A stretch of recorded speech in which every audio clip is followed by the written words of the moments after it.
नमस्कार मित्रांनो, मी Bhushan Mokashe, make it possible कंपनीचा फाउंडर पार्टनर। तुम्हाला माहितीच आहे की आमची कंपनी डोंबिवलीमध्ये आहे आणि आम्ही विविध प्रकारच्या फूड प्रोसेसिंग मशीन बनवतो। तशीच एक मशीन आज तुमच्यासमोर घेऊन आलेलो आहे। ही आहे ऑटोमॅटिक चकली मशीन। या मशीनमध्ये दोन प्रकार असतात, एक आहे सिंगल नोझल चकली आणि 4 नोझल चकली। एका वेळेस ज्या मशीनमधून एक चकली निघते त्याला सिंगल नोझल चकली बोललं जातं। त्याच प्रकारची ही मशीन आहे। तर आता आपण डेमो बघूया कशी ही काम करते।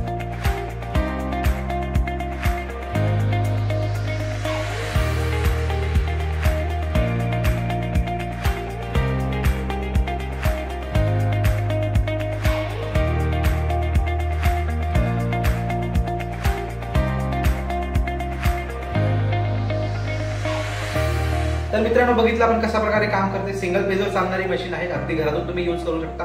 तासाला तुम्ही साधारण 5 ते 12 किलो पर्यंत तुम्ही याच्या वेगवेगळ्या व्हेरियंट मध्ये प्रोडक्शन काढू शकता।